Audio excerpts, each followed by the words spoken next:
What's up, guys? So, yesterday I did a stream to sum it all up. It was about abortion, and it's because I had never formally ever described my opinions and feelings on it. And I loved to see that it seems to be that this was the first time that I had the group more on a disagreement side than usual. Like, I have had folks disagree with me in the past, and it was amazing. I loved it and whatever. Um, but then I read some of the comments that were posted after the stream, and I loved it because there were some folks who brought up interesting points to me. And one individual said something about, oh, you support abortion. Like, I cannot believe that you say that. It was nice to meet you. So I guess this person is like gone from the channel now. If they are, what can I say? I'm sad that it has to come to that. Like, I cannot have my own opinion. I need to be careful because otherwise someone may decide that they're not going to like me and therefore desert me. Like, it's not the first time that I've been abandoned before. You guys know that I'm an abandoned child. It does not hurt my feelings. But then, of course, listening to why they expressed that, talking about how they imagined their mother looking at them and being like, you know what, you're going to inconvenience me. Pfft, you have no value. And again, just like I was expressing yesterday, either decision that you make, whether to keep a child or not keep it, whether it was intentional or non intentional, I was expressing it from the point of view of if I have been taking care of myself to avoid the challenges associated with becoming a parent when I am unprepared, financially, health wise, and all that good stuff. So, in the end, I'm more of a pro choice person, and there's only that percentage of me that says there's only one circumstance in which I would sort of justify it and not blame it or even consider it myself. And that is, once again, if someone forces themselves on me and what was unplanned happens. So, but anyways, that also led to another comment which talked about a question that I asked about how do you tell the child that they are a product of rape? And then I was referred to a Bible verse, which I read, and honestly, just like everything in life, I had trouble understanding it. Like, I understand the words, of course, because English is my language, but to conceptualize what it's saying, it's difficult for me because the Bible is like really metaphorical in whatever the sense. But when I read it, what I understood was pretty much that the baby is not the product of just my decision or someone else's decisions to force themselves on me. The child is a separate entity from me because it'll carry its own DNA or whatever, and in the end it is a product of God. And I'm like, okay, I get it. I can get behind that. But it's so difficult still for me to get behind that entirely because with that needs, demands, expectations, requirements that there are in society to live a full life as an individual who is grown, it's like, sure, what is or who is God in situations like that? What does it mean to find refuge in your faith? And a lot of people might say, oh, yeah, that's why you need to read the Bible. That's why you need to become more associated and join a church group to understand that stuff. But here is where my question will play a better part about the topic of the stream. How can society truly support and respect individualism if no matter what, you will never be able to come across something that you can hear about, that you can see, read about, and completely agree from A to Z, from 1 to infinity, absolutely everything that is laid out to you. So, just like someone in the comments also added, I will not bother to ask you about your religion. And I'm like, good, because I don't have one. My religion is I am me. There is stuff out there that I like, some stuff out there that I cannot tolerate, some stuff out there that I can respect and get behind, and stuff that I cannot. I'm not going to sit here and be hypocritical and say, I am a Christian, but then I am going to do things that are outside of what the Christian values are. There is a lot of people out there who aren't perfect. We are imperfect creatures. We commit our sins, we commit our mistakes. So, how can you truly respect an individual when you will make those mistakes no matter what, because you are an independent entity with independent thought? So, as a member of society, you are typically situated in a geographic spot where people are similar to you, tend to support your goals and values because they tend to strive for the very same thing.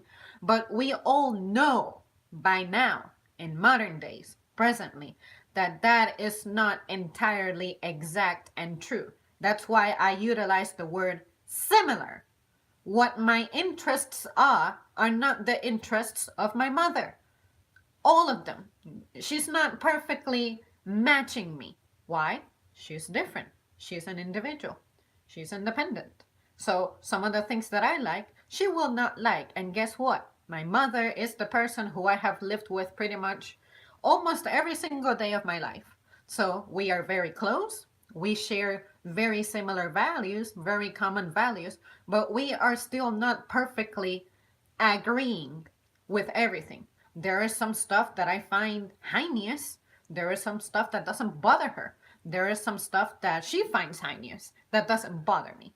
So, once again, how can you ever find a society in which you can say, you know what, I can live in this society, respect it, and match it perfectly without secretly internalizing some kind of resentment over the fact that you are being controlled or deprived, or you're having to make choices that you would rather not do. But unfortunately, because you are a member of a society that's incidental, which means you happen to be born into it, how do you determine where your individualism comes from? Are you born with it? Is it the result of the implementations of society? And if they are the result of the implementations of society, how come you can still disagree with the stuff that you are raised with, the values that are inculcated into you? So that is the question that I am asking. And I would love to hear what you guys have to say about that, because it's one that I personally, I don't want to say I struggle with it, because when I think about the way I conduct my life, life is not difficult for me because I make decisions that are favorable for me. So I would love to hear what any of you have to say about that, because I consider it an important question to help those of us who we want to be living peacefully somewhere, but at the same time, there is always going to be that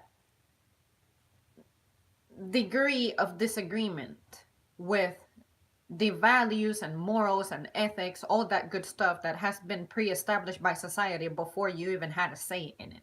Let's say when the society in the United States was being built up, I wasn't alive then. I didn't have a say on it. How could the people from the past possibly establish a set of rules that would take into account what I, individually, personally, as a singular entity, want and desire?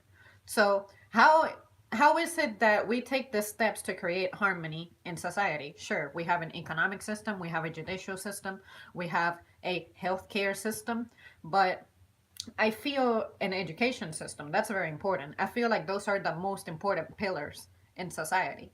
So even with all of that established, there are still some of us who we go around in this society, but we still disagree with the stuff that is laid out for us, the rules and regulations of this society that we are a part of.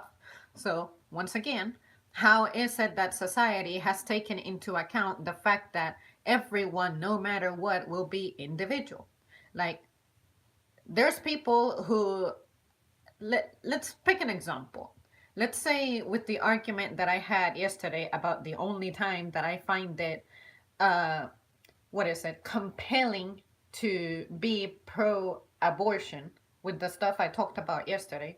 It's like, okay, in the person who disagrees with me about pro-abortion in that instance, regardless, it's like, okay, you can value not aborting a fetus, a human life, right? But let's say that you personally support the use of illegal drugs. Like, let's say that you do a drug that you very much enjoy. I don't support that.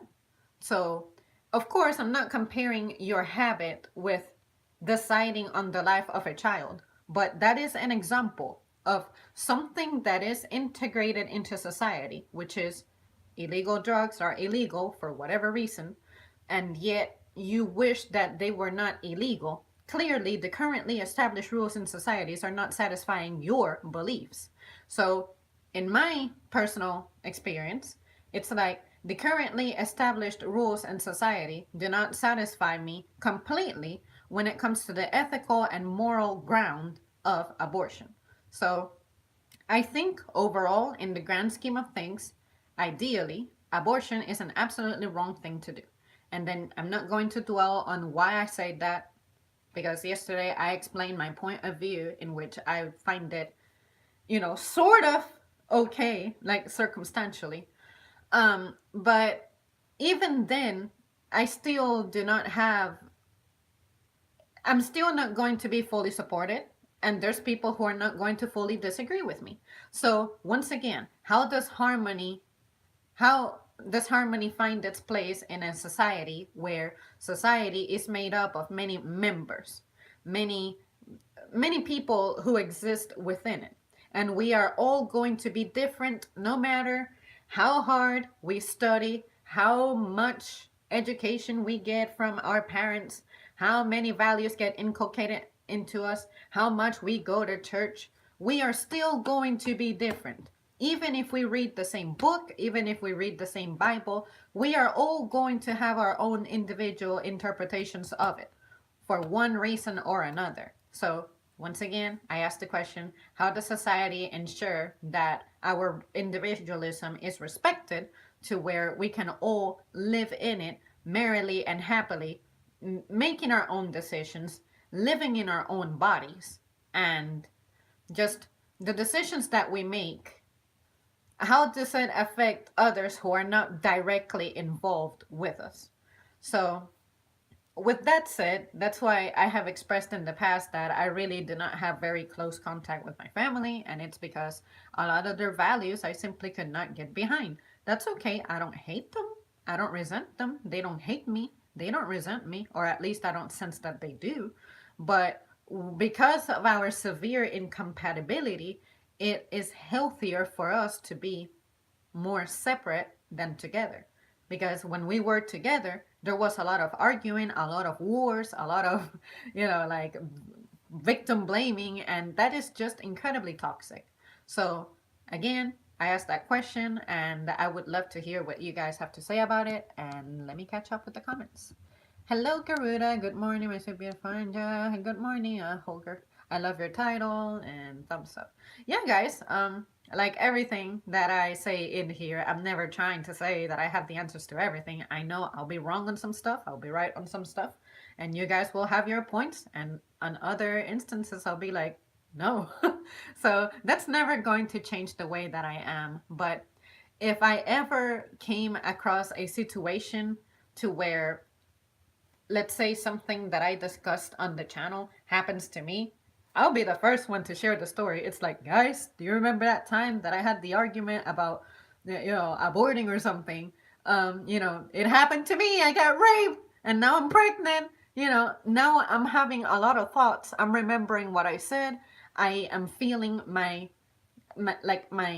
impulse to either keep them, I may change my mind, or be like, no, I gotta get rid of it because this is, terrible. So if something like that were to happen, which let's pray that it doesn't happen, no one deserves to be a victim of that. But if it did, I would bring the story here, and who knows, maybe I'll take a completely different course from what I expressed that I would do, or that I would feel compelled to doing. So I think that's the cool aspect of keeping a daily, almost daily video journal of my life, I guess. because I have changed so much over the course of my video making years. So I'm pretty sure that's not going to change. The person that I am today is always going to change, especially as I go to every single station life. But anyway, enough rambling. That is a hard question. The only society that can do that is an anarchist society. But even then, inside of an anarchist society, there is probably going to be someone who wishes that there was a central government ensuring that resources get distributed into the right places. See what I mean? Because in an anarchist society, you still gotta have an economy, you still gotta have education, you still gotta have healthcare, you still gotta have infrastructure and stuff. So I feel like the central government is like the archive, directs traffic. In an ideal world, all governments would not be corrupt and they would ensure that that doesn't get violated, like corruption doesn't take place. But unfortunately, corruption does take place. So even in an anarchist society where you can be an individual and there's like no god or no rule, there is still someone out there who's going to disagree with the anarchist's way, and they're going to wish that there was some form of structure. What is the structure of an anarchist society? I truly don't know the answer to that. Like, I wouldn't know how they would govern themselves if there is a government at all. Like, anarchist means like no government, from what I remember. So, how would a society function in a setting like that? I believe that given our instinct, society was created to ensure that we don't murder each other out of competition for mates, competition for resources, competition for land, territory, and stuff like that. So, living integrated into a society is not a bad thing at all. What makes it bad is when people abuse certain powers or take advantage of others. You know, the thing that naturally upsets people. So, how do we ensure that as members of a society, our individual wants, values, desires, dreams, etc., how can that be supported? So that's why I asked the question. And I'm so glad that I streamed that one topic yesterday, because the comment section from that is what inspired for me to have this thought. I never really thought about it. Like, I had thought about it, but more from the point of view of pleasing those who are near me, like the folks who form my social circle. I did not really think of it in the grand scheme of being a human being existing in this world. And just because I am a member of the Society of the United States, because that's the one I was born in, that doesn't mean that I cannot have an effect on people who live in other countries. Like, I have friends who live in Europe, and some of the things that I express to them affect them. They make choices based on my recommendations. And then maybe they will recommend what I recommended to them to their own peers. So even if it's on a very, very small scale, we know that celebrities from the US definitely have established fashion senses in other parts of the world. Just like Paris is like, what, the fashion center of the universe or something? So even though fashion is not really important like that, but you can still see that one country, one place can still impact a world. So an individual alone can impact the whole world. It's like there was this one Russian guy, like in 1984, I believe. I forget his name, unfortunately. But he decided to believe that the computer was malfunctioning when there was a supposed incoming nuclear attack from the United States. He decided to not retaliate. Imagine if he would have chosen to retaliate. That man could have made the world end, but he chose not to retaliate, believing his gut that that computer was wrong. So it's like, because of that man's decision to not retaliate, they did not, you know, retaliate with nuclear bombs, and then the US, of course, would have retaliated. We would have fucked each other up. See what I mean?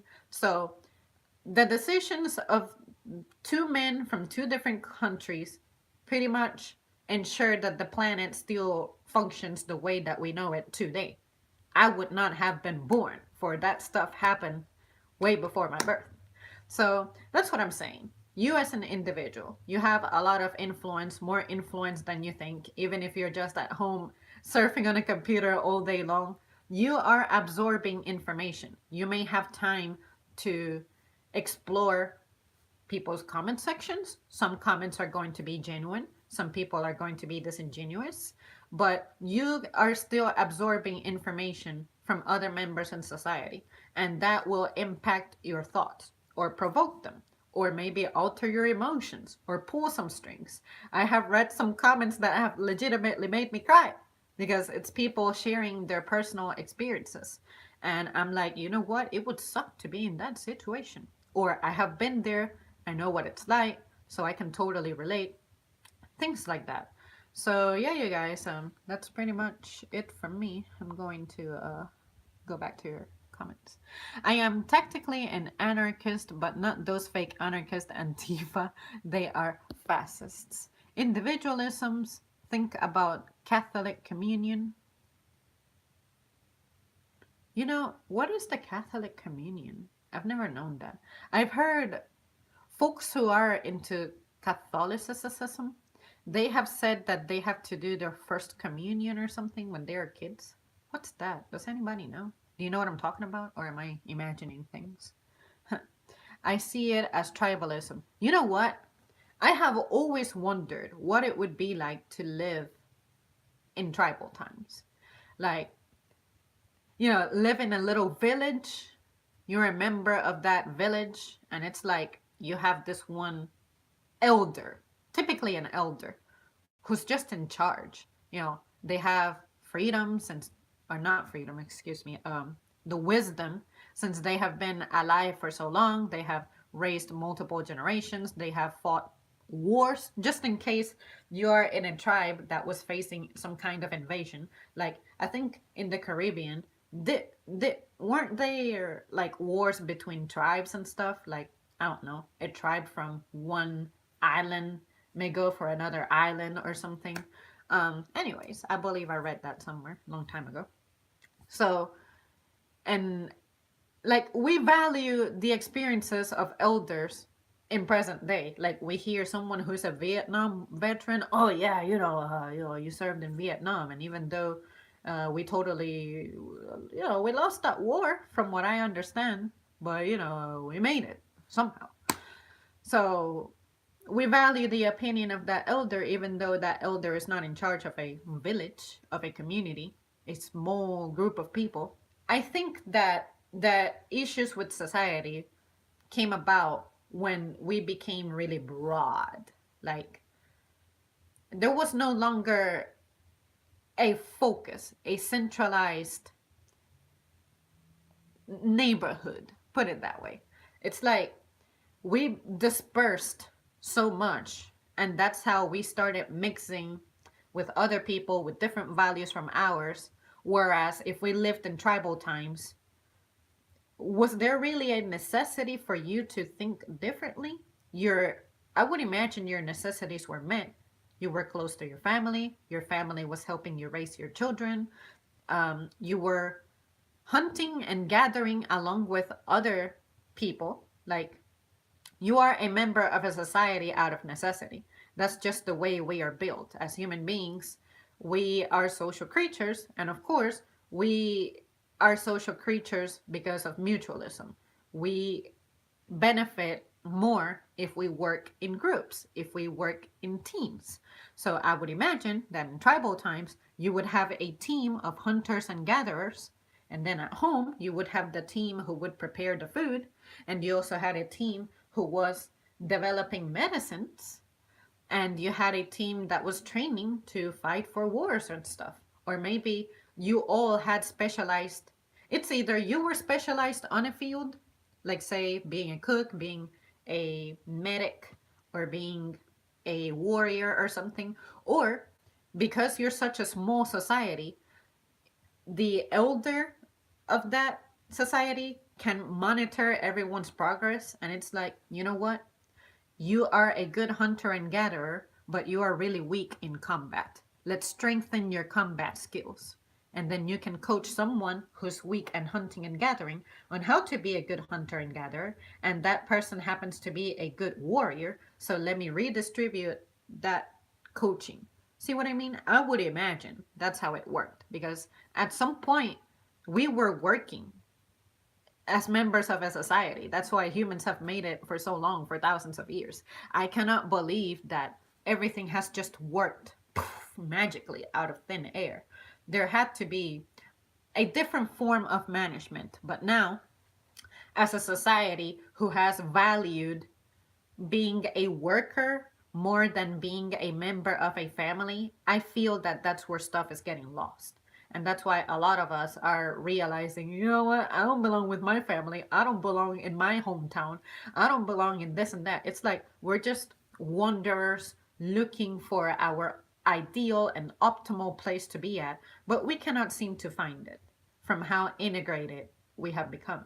So, due to that integration, once again, I ask the question, how does society protect or accept and work with individualism? How do you respect that? Is it even possible to do it at this time? It's being one mind with God communion.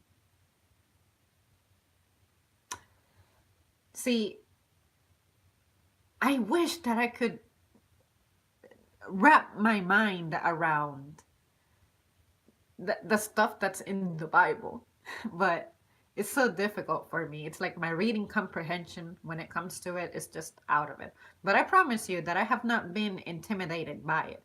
And occasionally, if I have a question about something, I go, you know, what does the Bible say about, I don't know, incest, to name something?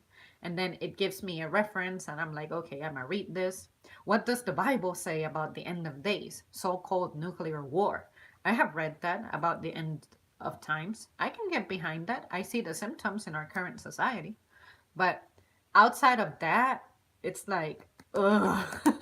So that's why I just like to ask questions, and either you guys or those who are close to me who are familiar with that, I'm like, read this for me and tell me what you interpret. See if we agree or disagree.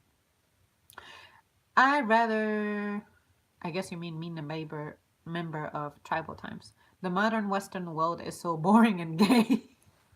um, see, I understand. I completely understand. There is some stuff that I say, you know what? I was so born in the wrong time period. But when I think about it critically, I'm like, I'm a complete diva. I like to be clean and sanitized. I like to wear leggings and junk, you know? What would I have enjoyed being tribal? Would I have been a tribal diva? Like, no, I want for my feathers to have a white tip or something, you know? I don't know. Something crazy. I'm trying to think about tribal fashion. But it also doesn't help that we had our identity pretty much beat out of us during colonial times. We are still trying to find our identity from that. Like, I would imagine that African Americans, for example, the identity that they have now in modern days, I don't think that's originally who they were from their place of origin. Pretty sure they were completely different people. But now, as members of a society that they completely did not choose, their families did not choose to come here, how do you find yourself within this society that is so unlike what you associated yourself with based on your race? So, same thing with native folks. It's like, what the hell am I? What am I supposed to follow? And because we have dispersed so much from that, I don't feel like I can ever claim my native percentage. I'm not even sure exactly what my native percentage is, but it's there. But at the same time, I want to be fair. It's like if I have not associated myself with it, just because I carry some of it in my DNA doesn't make me an expert at it. So, of course, I know more about my white side of the family because whiteness is everywhere. The European culture is everywhere, and that's just the truth. So, in a sense, the society that we reside in is not really our choice, and it's okay for us to feel lost and confused and in a battle with ethics and morals. And we're questioning ourselves and our existence and the point because we have dispersed so much. As much of a fan of the idea of integration that I am, like, race and skin color doesn't matter, just be together in harmony and have babies that look, all kinds of cute with different features and whatnot. When you think about it from a cultural perspective of what's associated with your race or what used to be associated with your race, and now that you are mixing that stuff, I can see why the confusion is there now. Back then, I used to be excited about the idea of not discriminating against someone just because of their appearance. I was just focused on the exterior aspect of it. But now that I understand that with skin color, there is typically culture associated with it, and that cultures everywhere will differ. Like the customs and values and traditions and everything is just different. So now we are trying to say everyone who's different, we're going to somehow, not knowing how, somehow, we're going to find the equilibrium to where we can all be together, live in harmony with all of our extremely differing customs, values, tradition, ethic, morals. So that's why I asked this question. And yeah, I'm just eager to hear what other folks might say later when they catch up with this. I think if the world had no school institutions, it would work. Schools mold people to be less accepting of individualism. That is so true. That is so true because the whole point of school is between the education system plus the upbringing by your parents. The whole idea of that is to train your mind into becoming an acceptable member of society. And to be an acceptable member of society is you don't commit crime, you don't hurt others, you don't steal from others, you don't, everything that it means to be a good member of society. So if we got rid of that, what would appease our instinct? I have always wondered, if you bring a human into the world and you do not influence them in any way, what would they do? I'm pretty sure they would be running around, they will be climbing. Babies exhibit that behavior. They're curious little creatures. As soon as they know how to stand and walk, all they want to do is run, jump, climb stuff. It doesn't matter how dangerous the climb is, they want to explore. That's the instinct. It's like no rules abide them. Or, sorry, they're not abiding to any rules. So, given that that's your instinct, you must be domesticated in a sense. It's like you're human, you're born, you're just a wild little creature. Same thing with your pets. You have to domesticate your pets into behaving well because otherwise they're going to destroy your house or just ruin your property. So humans are no different. Our instinct is to be exploring, climbing, digging up, reproducing, being members of a society, exhibiting our egos or something. So, once again, given that that's how we arrive into the world, some of us are going to be more mischievous than others. So, how can we have a mischievous person who is born into a society that's very rigorous when it comes to being quiet, peaceful, and stuff? How can you possibly, as a mischievous person, be happy in there? So that's where I asked the question of where does spirit come from? Because it's possible that you were put into the wrong body, into the wrong geography. So how do you even deal with that? Because You should have a right to be whatever the heck you are. That's just how you're born and designed to be. So there's people who are going to be murderers. That's their instinct.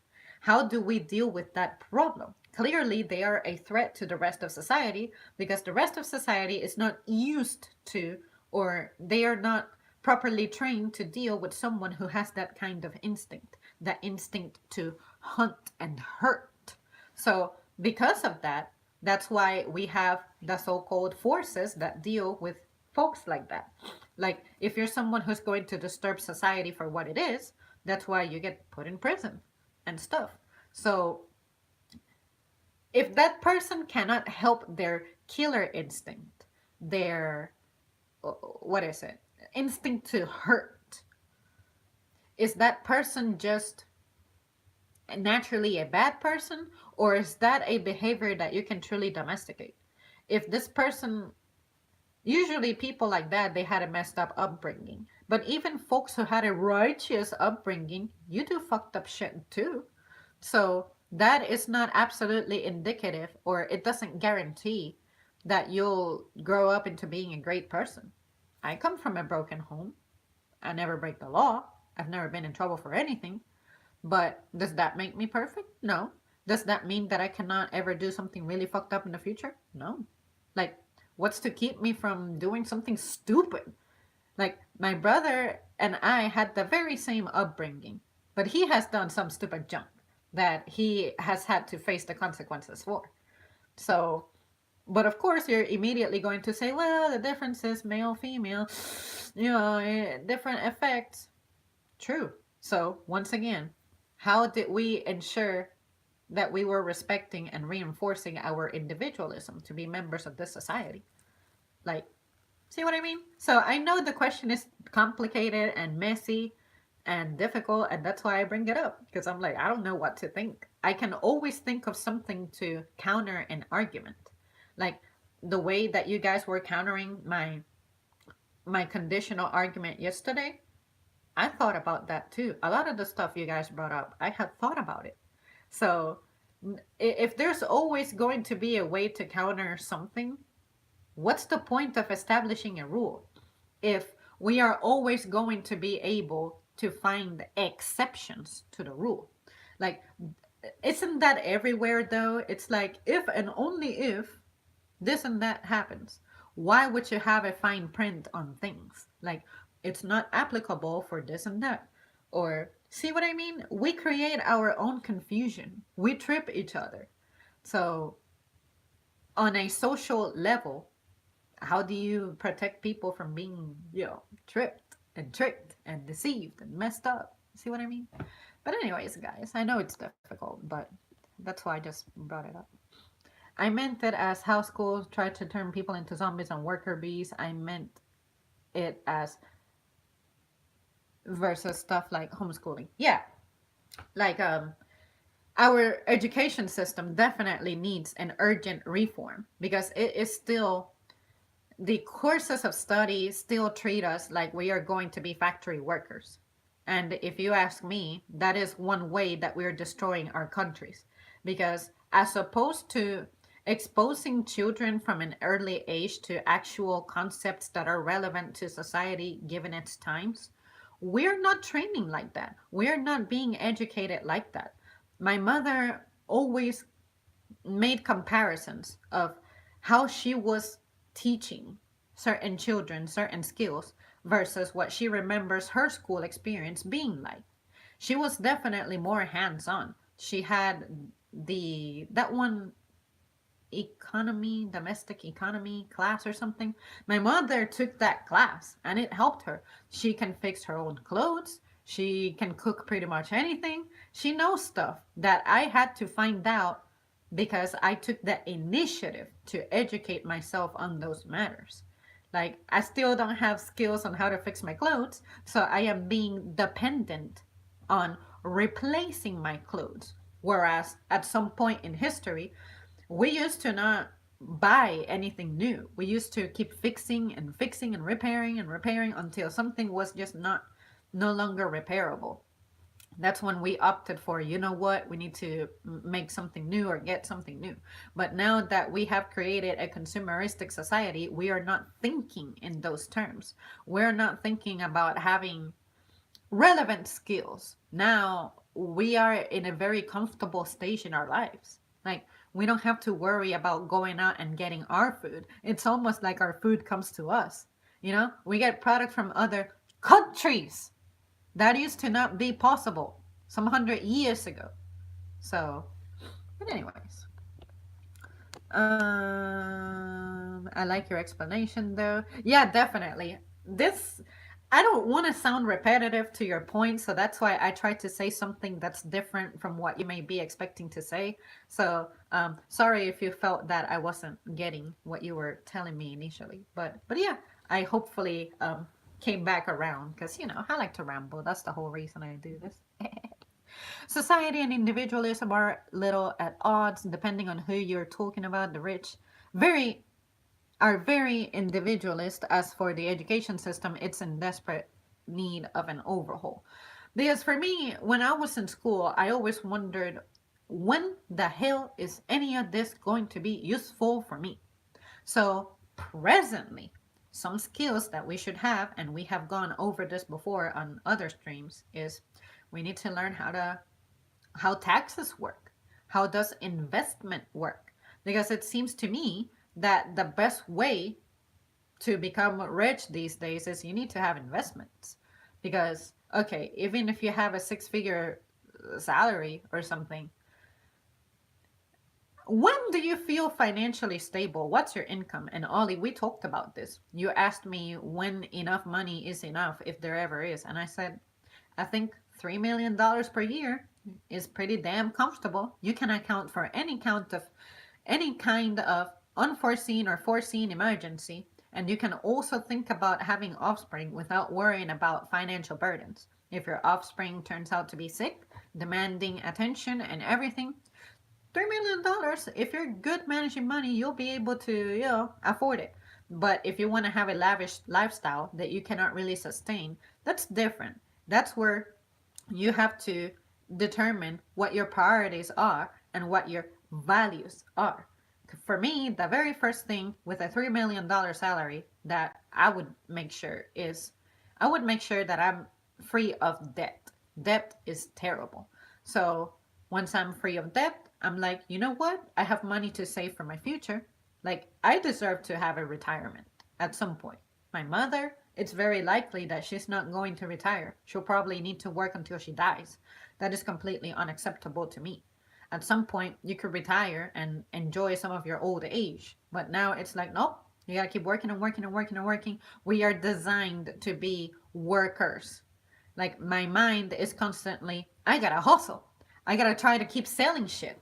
Like, sometimes I wanna have a conversation with a friend and I cannot just be on the phone talking to them sitting still. It's like, I'm sorry, but while we talk, I'm going to be grinding. I'm going to, take crap out of my closet to see if I can sell it.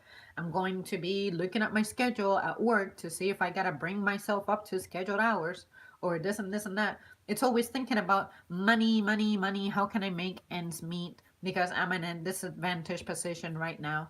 So that is why I'm like, is college really worth it for me? Because college is all about making me look more prestigious to be hired. So how different is it to be working in a more prestigious kind of position, job, career, versus being a regular old, like average person? I sincerely could not see the difference mentally and emotionally. So I said, you know what? Let me avoid the debt since it's a very uncertain field out here. This is the Wild West. Everyone is looking for jobs that pay well. And, what chance do I have? I didn't even try. So I know that is a severe flaw on my end. But again, I am a planner. I am not going to make a decision for which I am not prepared for. It's like, would I just move to another country without thinking about it and thinking it'll work out? Sure, let me move to fucking Sweden because it's one of the better countries in the world or some shit. Or Finland. Do I know the language? No. Am I mentally fit to be over there? Like, am I educated enough as their average individuals? Hell no. My education cannot compare to theirs. They will have me for lunch from how inept I am at it. So, see what I mean? It's like individualism. How can you be a member of a society where you can absolutely accept everything from A to Z, 0, 1 to infinity, all of the values established, pre-established for you, in which you did not have a say for at all. Let's see, where am I at?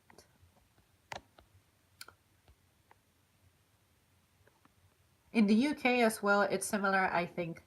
But I think George Carlin had a handle on why it's not getting one.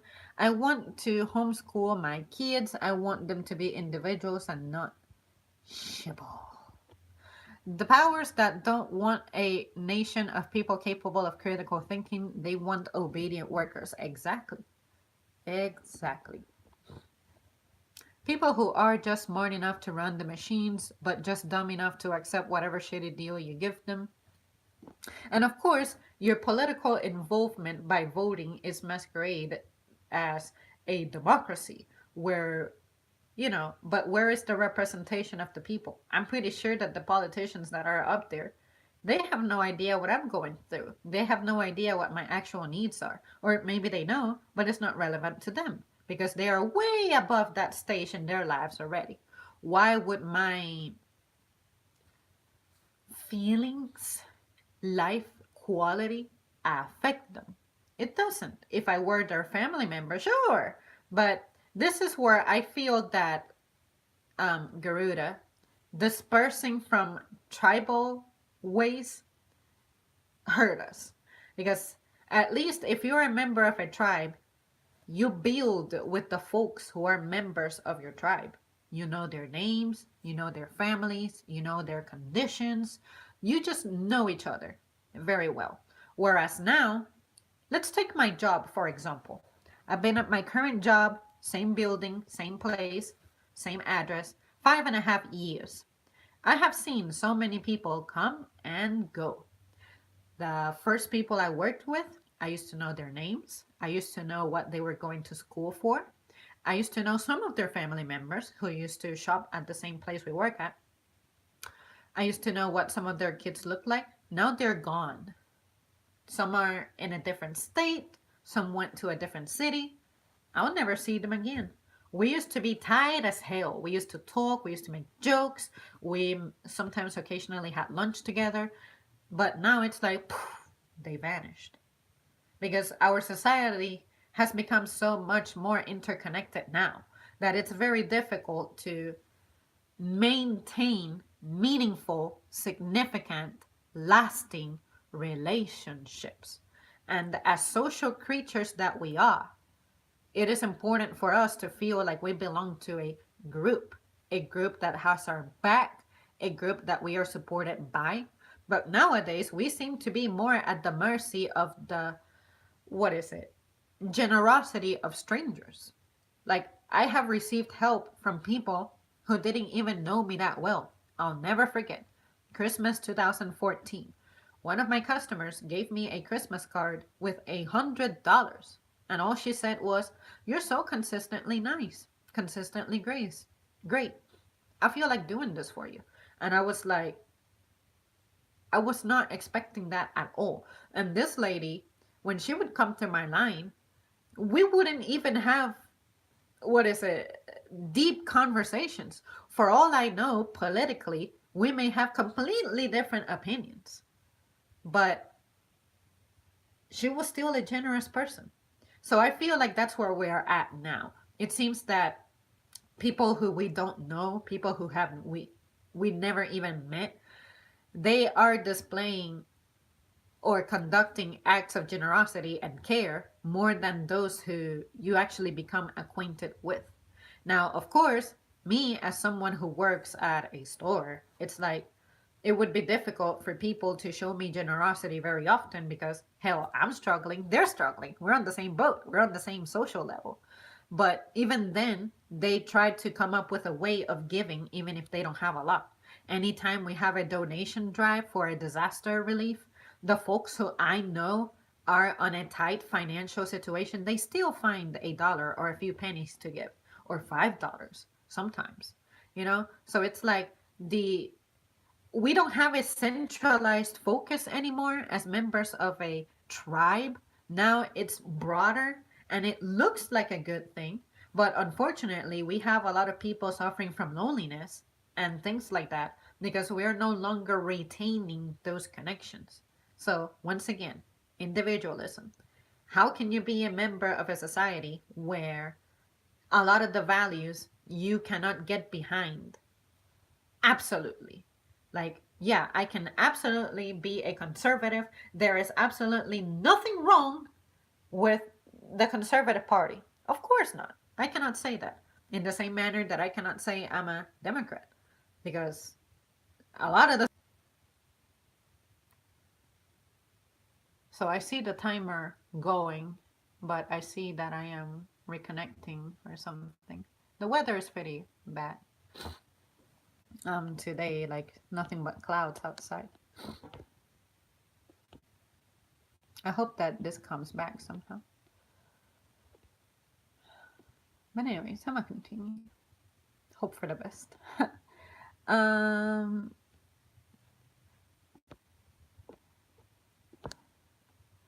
I wasn't taught how to pay tax, but I know the difference between igneous, metamorphic, and sedimentary rocks. Hey, what's wrong with that? That is geology. Geology is important because Zam likes geology. Don't talk crap about geology, trying to make it sound like it's not worth it. But I know what you mean.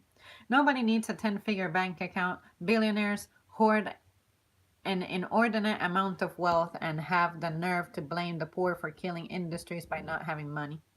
I'm in favor of universal basic income. Everyone is guaranteed a roof over their head, food on the table, and minimal leisure money. And that should be the floor. It shouldn't be possible to go below. Can you imagine how much more productive people would eventually be without having to worry about losing their homes? Sure, lazy people exist, but I am a big believer in boredom as a motivator. If you didn't have to worry about paying your bills, beer, it's true. You would put more effort to filling your time in a satisfying way. Well said. Yeah, totally agree with what was said. Well, guys, I see myself as grayed out still, so I'm assuming I am just buffering and you guys cannot see me anymore. So I'm going to end it here. Thanks so much for tuning in. I definitely enjoyed this discussion. It was a great topic and it definitely is changing my brain matter right now, trying to think further into it. But yeah,